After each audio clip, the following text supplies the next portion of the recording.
Hello, this is Jay Mitchell, and we are back with another episode of the Libertarian Uncensored podcast, going over all the posts on the Libertarian Uncensored subreddit. Let's get right into it. First, we have Understanding the State's Oppression Through Currency, a Libertarian Perspective from Exhilarated Chess, and they said the state's manipulation and insurance of currency can lead to socioeconomic oppression, high inflation, and limited financial freedom. The state often seeks to exploit its power by issuing and controlling the currency supply. The state gains the ability to shape the economy as it pleases, often resulting in overtaxation and unchecked government spending.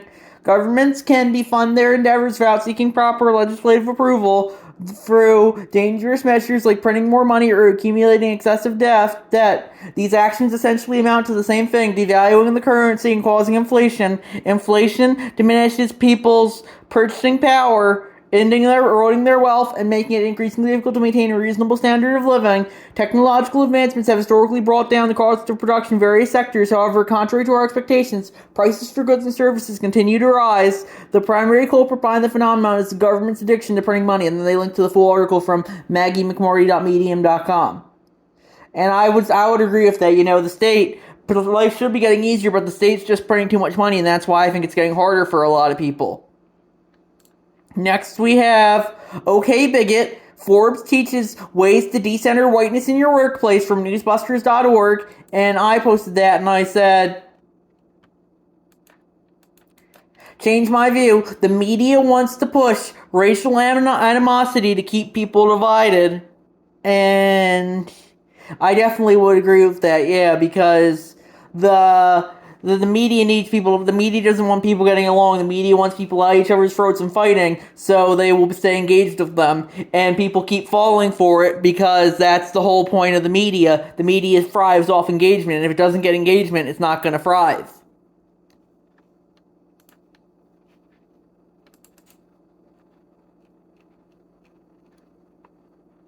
Next, we have GOP states are embracing vouchers. Wealthy parents are benefiting from Politico.com by Donald Key. And, I guess that's good. I think if we should be trying to decentralize education, and I think vouchers might be a good way of going about that. I personally don't think we should have the state have any role in education at all, personally. But I definitely think vouchers are a step in the right direction, I would say. But hopefully, I definitely agree that the wealthy families probably shouldn't be getting them. But that's how things go sometimes, though. Then we have who should decide minimum working conditions from my circle jerk, and they said minimum wage, etc. Are you pro-worker and support every individual worker's right to setting their own minimum working conditions, or are you pro-states' rights and support states stripping workers of their right to decide their own minimum standards? And I voted for the pro-individual, pro-worker position. I think that won over the states' rights position 10-1. So I said, voted for the first one. Individuals should make decisions, not collectives, unless the collectives form voluntarily. And even in such cases, I still think individual members should be able to reject its decision if they feel like it.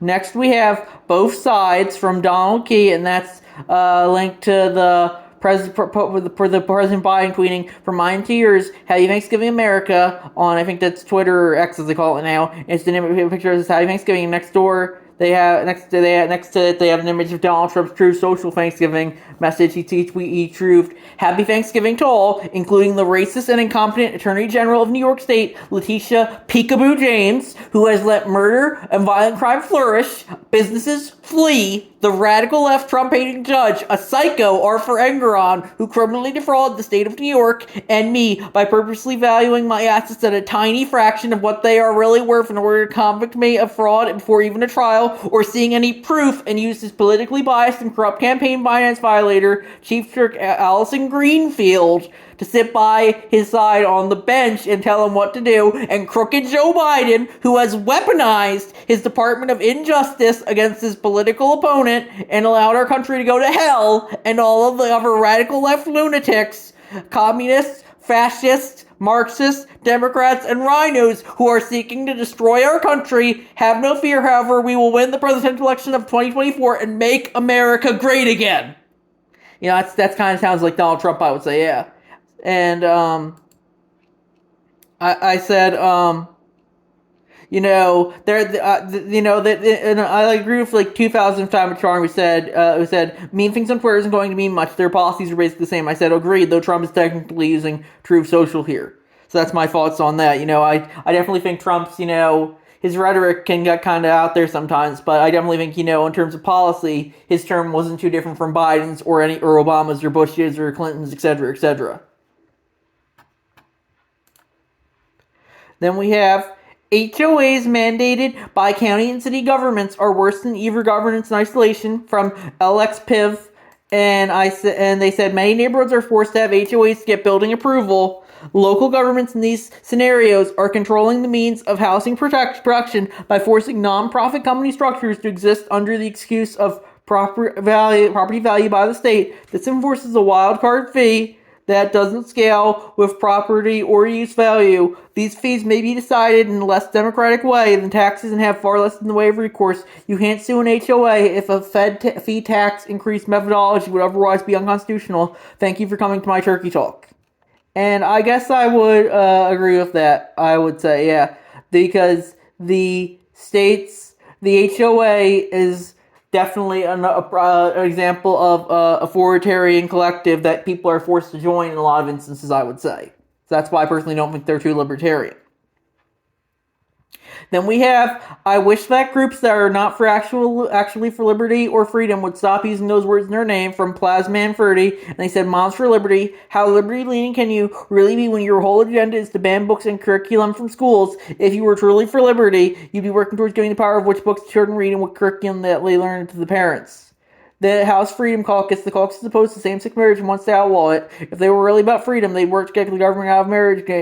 They also oppose all attempts to impeach Donald Trump. Neoconservatives are neither free nor libertarian. They're just Christian extremists. These groups give the liberty cause a bad name. I guess I would agree with that, though I personally think, I can't tell what groups and have which names, and I think they should be able to determine their own names. If you want to disagree with that, like you're doing here, I think that's fine. But I don't want to be authoritarian and be the language police, I would say. So that's my thoughts on that issue. I think if you want to call them out for not being libertarian, you should be able to. But I think you shouldn't be forcing them to change their name, because I don't think that's libertarian. Maybe if you want to do public pressure to have them change their name, I think you should be able to, but I don't think you should be forcing them. That's my thoughts on that, I would say. Then we have far right is the propagandized political term used to dictate low IQ Westerners who they are supposed to be mad at. In this case, it's not the guy who murdered children we should hate, but the Irish citizens upset with the failed progressive policies that led to it, from the red-haired libertarian on Twitter. And I posted that, and I said, far right is simply a media label for outgroup. It's just become another meaningless buzzword like fascist, Nazi, Hitler, etc.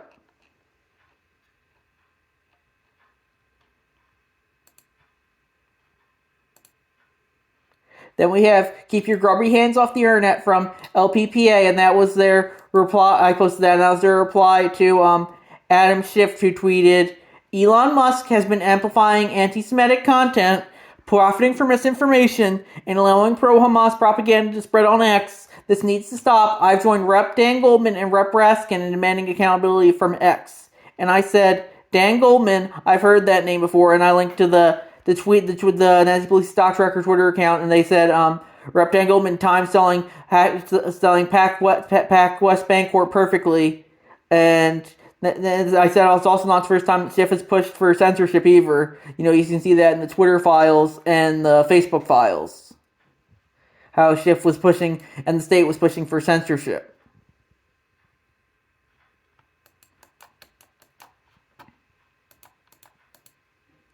Then we have Saving for Retirement, Puzzle 16 from Reason, and I posted that, and I said, I got 4 minutes and 30 seconds on it. I think that might be my best time yet for one of these.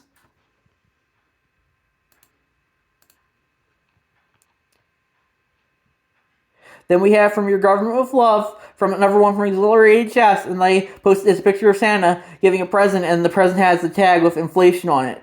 And I would very much agree with that, yeah. I mean, the state is very much the cause of inflation, and that definitely makes life a lot harder.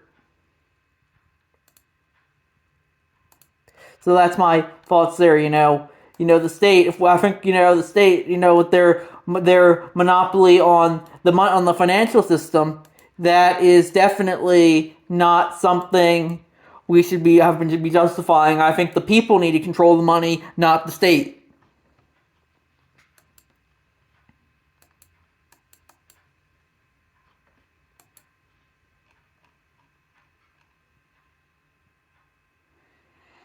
Then we have U.S. government pays AT&T to let corp search phone records, usually without warrants, from the register.com by Clorox. And I said, what did I say? Here it is. That's not it. Where is it? Trying to find it here. It's somewhere. It's not. Fill that. Down there. Let's see. I definitely said something here. I remember saying something. Big business is often in the pocket of big government. This isn't really surprising. Look at the Twitter and Facebook files, for example. The government's also often telling what the private businesses, they're controlling them behind the scenes. And that's why, we have big business, we have an oligarchy between the big businesses and the big government. Then we have the Pentagon is moving toward letting AI weapons autonomously decide to kill humans. And I posted that, and that's from Business Insider via Yahoo News. And I said, might be a Skynet scenario here. Then we have new NY Appeals Court reinstates Governor Kathy Hochul's power to enforce quarantine camps from Chief Nerd on Twitter. And I posted that, and I said, the U.S. really learned nothing from the Japanese internment camps of the World War II era. Shameful. Justifying putting people into camps is not libertarian, especially when they're to be played in such a way that people will justify it as long as it's the outgroup going to them. I wouldn't want AIDS patients being thrown into camps for having communicable disease, just like, COVID patients or any of the other diseases. Also, who knows, maybe they will start labeling questioning the official narrative at all to be a communicable disease, and most people will just go with it.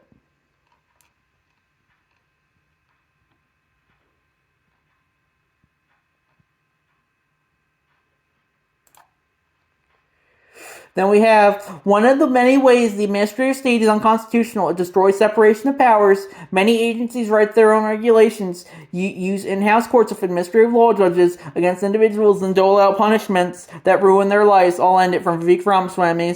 And I said, I like the rhetoric, but entering the administrative state is a lot easier said than done, especially since a lot of the power lies with them and not the elected officials. Case in point, if any of the three branches of the federal government wanted to come after you and get you in your sleep, they probably couldn't. But if the FBI or any of the other countless alphabet agencies wanted to do it, they probably could, and they could get away with it with no one really knowing if they wanted to.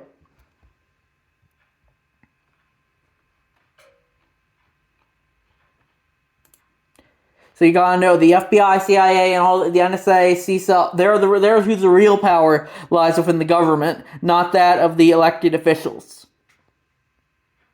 The elected officials are just kind of a theater show. That's what they are. They're like, it's like going to a Broadway or watching a movie. That's what they are. The real power lies with the unelected bureaucrats, and I don't think that's going to change anytime soon, because that's how it's been for quite a while now. Then we have Dave Smith on hyperinflation and fractional reserve banking from Powerful Jerry on YouTube, and I posted that, and I said, them talking about bank bailouts and the bank president still being able to get bonuses around a 7-minute 30-second mark remind me of when the U.S. bailed out Citibank and they still were able to pay for the name rights to the New York Mets' new stadium. It just goes to show that big government and big business are oftentimes one and the same. Then we have Argentina's new president, Javier Milei, explains the Cantillon effect, or how printing money benefits the first receivers of the money at the expense of everyone else, from Liam McCollum on Twitter, and I posted that, and I said, just another example of the state seeking to enrich itself for the citizenry. Then we have the U.S. is not a serious country from Clorox, and that's an image post of Fabio talking about the Israel and Hamas wars on Fox Business, and DJ Pauly on inflation on Fox News. And that's a tweet from Crosspost from White People Twitter Reddit, and that's a tweet from Buddy Head. He said, "Bro, we are not a serious country." And I said, what did I say? I said, cable news is pretty much just propaganda. Same with social media and pretty much everything else these days. And, what else did I say? Yeah, so that's what I said there.